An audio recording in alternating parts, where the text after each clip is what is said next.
Maybe I'll just start by pointing out that there are seats available over on my left. No, your left, my right. And so if you want to move over, that's great. Very happy to be here today. And I'm going to, here, I got to see the screen down there. So I bring, first of all, greetings from the province of Ontario, two ministries which our group represents or is part of, Ministry of Research and Innovation, and the Ministry of Economic Development, Trade and Employment. And I know that's a mouthful, particularly for my voice message at the office, but we do have two ministers, Minister Hoskins and also Minister Moridi. So we're fortunate in that respect. We get twice the exposure in the legislature.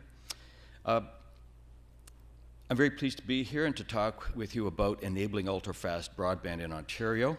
Here's a bit of an outline of what I'd like to present. I think I originally had something like 45 minutes. I don't think I'll need that much time. I would like to have time for questions and discussion, so let's get on with it. I'm going to start with a bit of an overview of the Canadian context, and I'm going to be using CRTC information to do so. Many of you are probably familiar with the CRTC Communications Monitoring Report, and this isn't the world's most exciting slide, but what we have here are a number of, I think, fairly salient stats or numbers that have come out of that. Almost 80% of the households in Canada had an internet subscription as of the end of 2012. So I don't know if that's good news or bad news. I mean, 80% seems like a pretty high number, but that means that there's 20% who don't, of households. How many children going to school is that? The households with a download speeds over 5 megabits per second, and you might say, why 5? Well, 5 is a bit of a marker or reference point that the CRTC has been using lately with respect to broadband.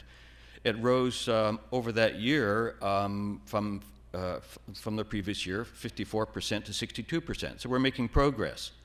And I guess the people to thank are the folks in this room. That is, you're rolling out broadband, and more and more of the households are getting faster download speeds.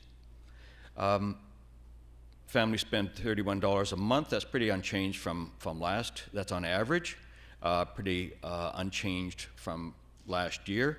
And I guess the interesting thing is that it hasn't gone up substantially, even though people are using the internet more. The download, I shouldn't forget this one. 100 megabits per second is now available to 32% of Canadian households. 100 megabits per second, my God, that's blazing fast. At least we used to think it was blazing fast. It's not blazing fast if you're in Singapore or South Korea, but I think it's darn fast now. In Canada, when you take into account most of the household and business uses that are out there. And the average download is, over the year, the average monthly download increased by over 50%. Many of you know where that is. A lot of it is video streaming to over-the-top services, through over-the-top services. You probably already know something about the next one. The top 5 major ISPs, including affiliates in Canada, have 3/4 of the market. But obviously there's a lot of smaller ISPs or medium-sized ISPs that do really well serving their customers in Ontario. We know that for sure. 100,000 Canadian households are still on dial-up. So go get them. They need download speeds better than what they can get on dial-up for sure. And a couple of stats related to Ontario there. Almost everybody has access to services from a mobile telco, almost everyone. And roughly the same stat in terms of coverage by HSPA and over 3/4 by LTE. So some interesting numbers, I think. So here's a pretty chart. Many of you may think, why are we looking at charts? Well, believe it or not, there's actually something that can be gleaned from these. This one shows broadband availability versus subscriptions. So the big reddish, maroon color is fixed broadband availability. And you can see for most provinces, and Canada's there on the right, as a whole. It's very close. We're in the high 90s, some places 100% fixed broadband availability. This is defined as over 1.5 megabits per second. Here's another chart, more colors. So what does it say? What does it really say to us? This is broadband availability by speed. And in this corner here, excuse me, you'll see this is speed of 1.5 to 5 megabits per second. It hasn't changed much. Well, it's close to 100, so you might say, so why should it change much? Well, because there's a lot of households there in that 2% of the Canadian population that don't have broadband service. And you can see that it's not going up very quickly, if at all. It seems to have leveled off. So there's a challenge to us. If you look at the red lines, this is 2009, and you can see that faster speeds were less and less available. The line is downward sloping. Whereas if you look at the 2012, you can see it's getting almost flat.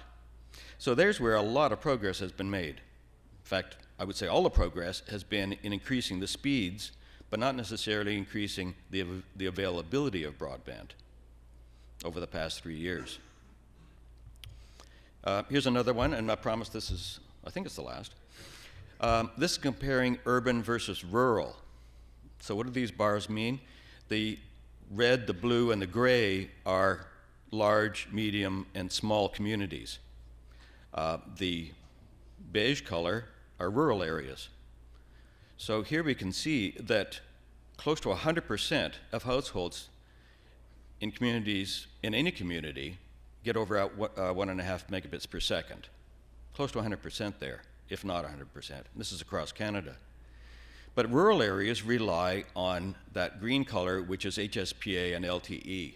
In other words, something like, looks like about 10% of rural households cannot get broadband, but if they're gonna get any broadband, it's through a mobile service. And you might say, well, that's fine. I mean, what's wrong with using that? Well, it's expensive. If you're trying to run a business, or if you have a teenager who's doing distance education, which you might well do if you're in a rural area, then that becomes a financial challenge. Down here at the other end, you can see close to 40% of households in communities can get 100 megabits per second, and that's reassuring. But you can also see that very few households in rural areas can get that speed. And they're just highlighting the fact that households in rural areas are way down in terms of penetration for any of these faster speeds. This diagram is not a scientific one, it's more conceptual. It's talking about the need for speed and the fact that if you're looking at just transferring files, then you can do a lot. You don't really need to worry too much about how long it's going to take. But if you're streaming content, or particularly if you have real-time interactive applications that you're dealing with, particularly if they're ones which become crucial, such as telemedicine, then you need faster and faster speeds and better quality of service. So here are some of the challenges that I might summarize from that very cursory look. Challenges to the industry, to you guys and gals. Ensure that the last 1% to 2% of households can access broadband. Now, of course, we know they're in remote areas. All the more the challenge. Increase download and upload speeds for rural areas. The stats show that they're suffering. Improve broadband speeds for all users. That's underway and that's happening. Increase the subscription rate for households that do have access. Somehow there are people out there who aren't persuaded that they need to subscribe to your services. Maintain a competitive environment. Right? That goes hand in hand with keeping subscription rates affordable. And finally, build future-proof scalable infrastructure. Fiber. because, as you know, you just need to change the electronics and you've got more and more speed out of the same basic cable. So what does this mean in Ontario? So what do we have in the terms? This is a few things I just want to touch on here.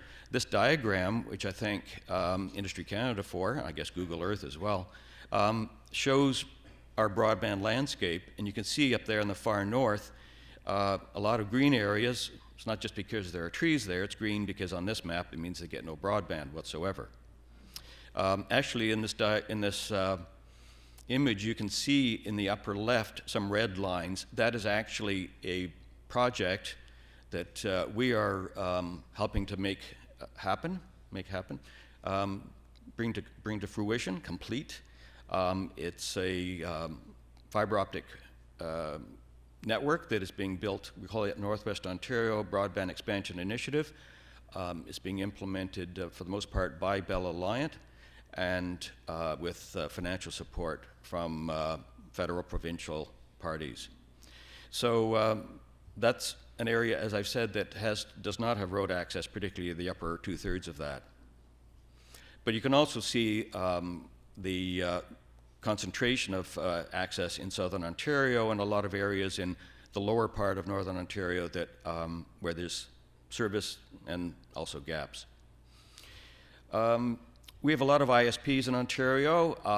I think at one point we counted close to 50. I'm not sure if there's still that many. We have wireline telephone-based companies in Ontario, many here.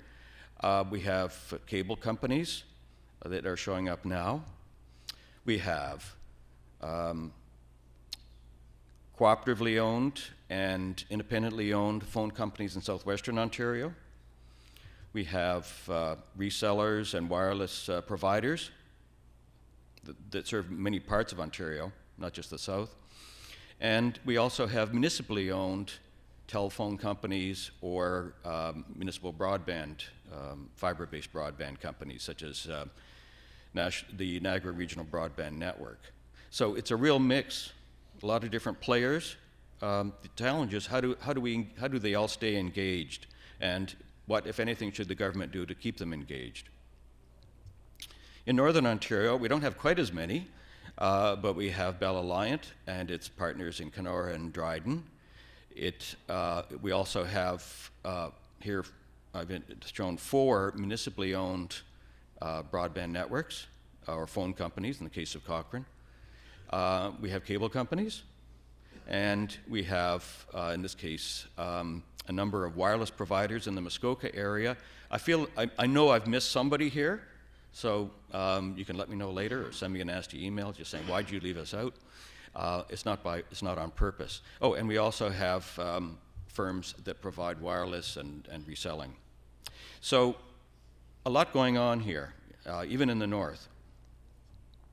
We also, maybe I'll just point out, and this is a slide that I've used before, some of the government and nonprofit entities that exist in Ontario. This is showing mainly the south. So we have a number of municipally owned or cooperative entities, and some of them already showed their logos. We also have a number of regional area networks, such as LargeNet, based in London, WEDNet in Windsor, RepNet at Kitchener-Waterloo, SCAN in Simcoe, and so forth. So these often serve the MUSH network, municipal, university, schools, and hospitals. And we also have Orion, which is a arm's length agency in the province of Ontario that serves universities, hospitals, and also colleges. So there's a lot going on. We've also had a number of programs and I won't read all of this, but it's worked well. We've had a lot of cooperation with municipalities and counties, with the federal government, and with the private sector. So it's gone well. So what do we do going forward? So we're working on a number of aspects here, and I've laid them out. First is research and analysis. We do comparisons with how we are in Ontario and in Canada, in sometimes using CRTC information, but we also look at information available from other jurisdictions, what's happening in Australia, what's happening in Europe, in the States. We also do research on ICT adoption. What are the attitudes towards adopting ICT, particularly by businesses? Why don't they use it more? And we also look at download speeds. We use speed test analysis and other sources to get a better picture of not only what are the average speeds across the province, but what are the slow spots, right? What are the areas where speeds are not what they should be? And it's kind of surprising. Some of the fastest download speeds in Ontario are, in fact, in several rural communities. So some people are delivering broadband, even fiber to the farm in southern Ontario, whereas other rural areas are still suffering a great deal. We believe in advocacy and collaboration, engaging the telecom industry like right now. We talk with our municipal and regional stakeholders. We participate in CRTC proceedings, not usually by showing up and delivering a position, but we monitor them, and there have been occasions where the Ontario government has taken a position on it, on a topic that mattered to us. And we're part of federal, provincial, territorial discussions, such as the one that was organized by Industry Canada on the digital economy, and we're still meeting on that. We promote ICT adoption. We we think that the more businesses adopt internet technologies and computer technologies, not only is it good for them, helps them grow and become more productive, but it also helps the industry, the telecom industry, the ISPs in Ontario, and simply by increasing their revenues. We have an e-business toolkit, which is, if you put that into a search engine, I almost said the G word. If you put that into a search engine, we should come up in the top 2 or 3 on the first page, which is a good thing, because we've done our search engine optimization. So we have this toolkit. It's a handbook. There's a picture of it. Happy people there learning about e-business. And we also have 16 booklets on specialized topics to help people learn about search engine optimization, VoIP, and all those other great things. We do roughly 150 events across the province, locally, to get people to understand more about the benefits of using e-business. And we're also working with sectors on a number of pilot projects. Some of you may know that there's an app for concrete. Yeah, there's an app for that. The Ready Mix Concrete Association of Ontario said we'd like to put together an app that can be used on smartphones to give our members data about concrete, right? And nobody realized that there was a demand for that. Well, there was. So we've worked with a number of other sector associations, the printing companies, Printing and Imaging Association, and so forth, because we think that the need for e-business and the characteristics of e-business varies from one sector to the other. Maybe more specifically related to broadband, we're looking at 3 areas. One of them is internet exchange points. We believe that they are an important part of the fabric of the internet. There are, until recently, there were only 2 in Canada, the ones in Toronto and Ottawa, but now there are a few more, which is a great thing. This slide identifies a number of the benefits that you're probably very familiar with, that it makes, but it's not, from my perspective, it's not just about ISPs connecting at internet exchange points, so that's important, but also the potential for clusters of digital media and other intensive users of broadband technology to take advantage of what an ISP can offer to them. And it shows a number of the locations that either now have ISPs, including Ottawa, Toronto, Montreal, Winnipeg, Calgary, but also a few other obvious cities, such as Vancouver and Halifax and Windsor, where they are, I think, in formation. We've been actually trading perspectives with the folks in Nova Scotia about Halifax, and I'm pleased to know that the cables coming onto the land there are in a picturesque setting. But at the same time, it'd be great if there's an internet exchange point in Halifax to really take advantage of all those submarine cables coming together in one point. Similarly, Windsor, being a border city, being in southwestern Ontario, being some distance from Toronto, would also be an excellent location. This map shows current and current internet exchange points, Montreal, Ottawa, and Toronto, and also shows ones that could be located in a number of intermediate-sized or medium-sized Ontario cities. And they're just showing up there now. So Windsor, St. Catharines, London, Kingston, Orillia, Barrie, Sudbury, North Bay, etc., and on to Thunder Bay. So we'll see what happens. Another idea we're working on are fiber conduit corridors. The idea being, and you've seen this yourself, a street is dug up for a sewer line or for a water main or cable, possibly natural gas, and then it's covered over again. An opportunity is lost to put in a conduit that could be used in the future to carry fiber optic cables.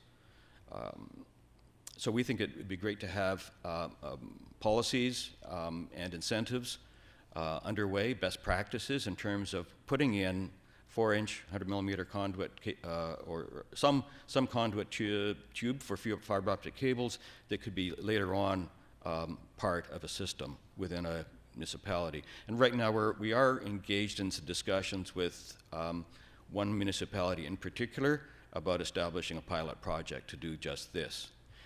This practice is being used in other places, several American cities and overseas. Makes eminent sense. The cost is minimal, and it's building for the future. We also support the notion of regional networks, and these are typically developed with government support and guidance.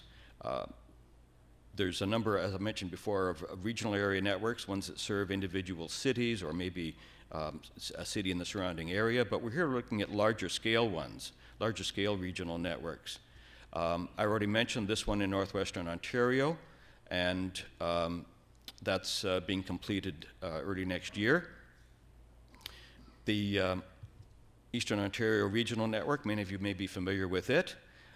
It's received $55 million from the Ontario government, another $55 million from Infrastructure Canada, plus contributions from the counties and private sector. So it's now underway and should be finished by the end of next year. It'll make a huge difference to Eastern Ontario, particularly the more rural and remote areas within the center part of Eastern Ontario. So this is a very large area. I'm told it's the size of Nova Scotia. Not to be outdone, the folks in the Southwest, the Western Ontario Wardens Caucus, are currently studying what can be done in Southwestern Ontario. It's a different landscape there. We'll see where it goes, but many people in Southwestern Ontario think that it'll be crucial for economic development in that area. The last one I'll mention here is York region, which is just north of Toronto. It's shown here with other counties such as Durham and Peel, or regional municipalities, Halton. These are not included in any of the previous regional networks. So conceivably, this whole area, I think Toronto's probably doesn't need to be part of it, but who knows? But region of York is leading the way here, and they commissioned a study that's now underway, and it's very much couched in terms of economic development. I was told by someone in the economic development team that there was a case of a high-tech firm that was going to locate in York, and then they realized that where they wanted to go, they couldn't get decent service. So, in fact, the economic development officer had to intervene and try to persuade an internet service provider to provide service for that company. I don't know the name of the company. I probably wouldn't repeat it anyway.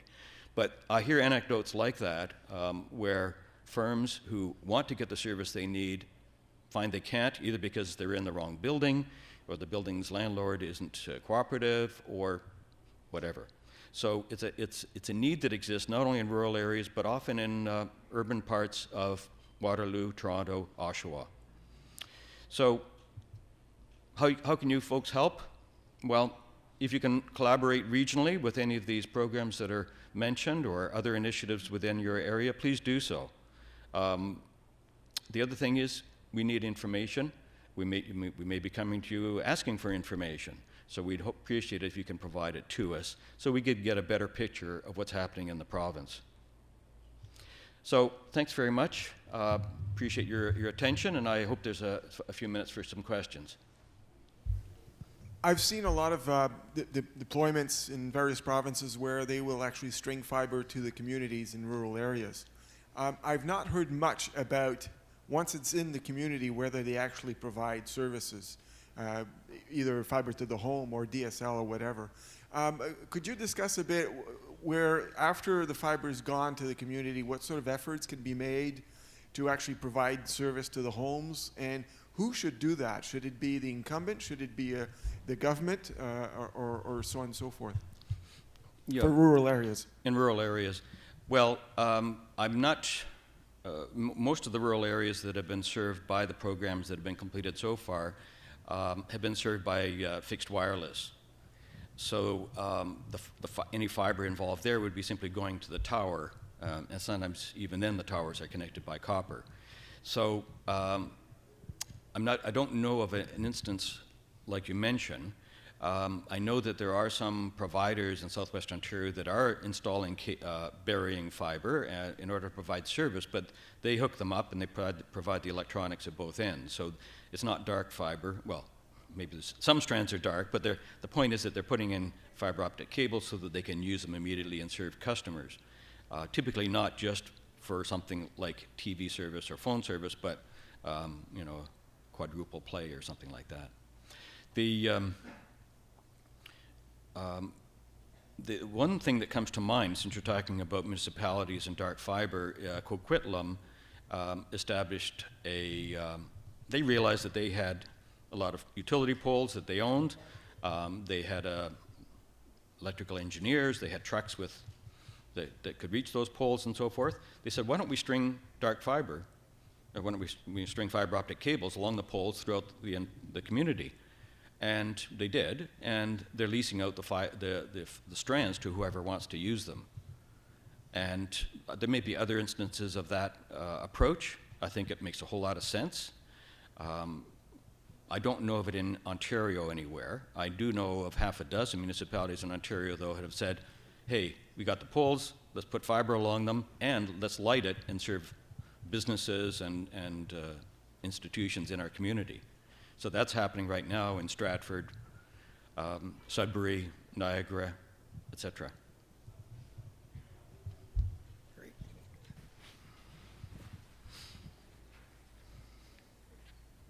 Okay, further to the last question, do you see in the near future anyway, any effort, say on the part of the government to some initiative to try to accelerate the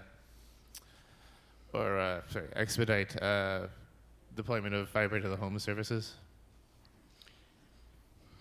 Well, first of all, maybe it's good you asked about the government. I should stress that I'm speaking here today mainly as the manager of e-business. I'm not representing either minister or the government in terms of stating what policy might be in the future. In terms of fiber to the home, it seems to me that it's a shame that whenever new houses are built, you're trenching through to put in the water service and probably burying coaxial cable or possibly the power. So why in the world shouldn't at least a conduit be put into the home, or for that matter, why not fiber optic cable and just do it? It would seem to me that's something that every subdivision builder would have in mind. It would be a great selling point. And I know that some builders, I know I've been at conferences where a representative from Tridel, for example, which is a builder in Southern Ontario, has been quite forthright about how important it is to bring fiber into their buildings. I think condominiums are equipped that way now. I think it's pretty much a given. You have fiber optic cable, several probably coming into every major condominium building. But single-family homes, industrial parks, there have been cases of industrial parks being built even by municipalities with no fiber optic service coming into them. And to me, that's a major mistake. That is being rectified in Eastern Ontario. I believe it's something like 85 business parks in Eastern Ontario. Is that right, Mike? 85? 50, okay. Oh, close. 50, I'm not sure where the 85 came from. Anyway, Eastern Ontario Regional Network is is in fact proceeding to put fiber optic service into 50 industrial parks, business parks in that part of the province. So, you know, it should be done in the first place, but there's always a chance to catch up later as well. All right. And the one piece of feedback that I think that we've heard that I'd want to share with you and hope you can take it back to the government and your counterparts in other governments across the country is that a lot of the time, some of these smaller rural communities, the desire to serve them comes from smaller organizations, much like our members, which in some cases are 2, 3, 5, 10 employees. These programs come out, which give them the opportunities to receive funding to build into some of these communities, and the red tape that is involved with the application process for those programs is quite often overwhelming, and in some cases, a barrier of entry that's too high for some of these small companies. So one piece of feedback that I would give you to take back is that if there are going to be future programs, that the government might want to take a look at ways to cut the red tape to ensure that those that are set up and suited and want to serve some of these smaller rural communities can actually participate in the funding programs to do so. That's great feedback, and certainly I will take that back, and we'll make sure that that's taken into account in any future programs. Yeah. On that point, Rural Connections program, the applications were actually made by counties and municipalities, and they would actually then go through a procurement process to find the right suppliers within their area. So and that's where we heard the problems. I mean, I'm sure a lot of us have been involved with those procurement divisions of counties and whatnot, and they have huge requirements for massive amounts of insurance and bid bonds and all this other stuff. Yes. That when you have some of these smaller companies that for a lot of cases are the proverbial two bobs in a truck, I mean, they just can't overcome some of those barriers to get the funding they need to serve some of these critical areas. Excellent point, and it's not just the paperwork, it's some of the requirements, such as the insurance, that can be a stumbling block, right? Right. Well, thank you very much. Thank you. Appreciate that very much. All right, everybody, that brings us to our first break of the morning.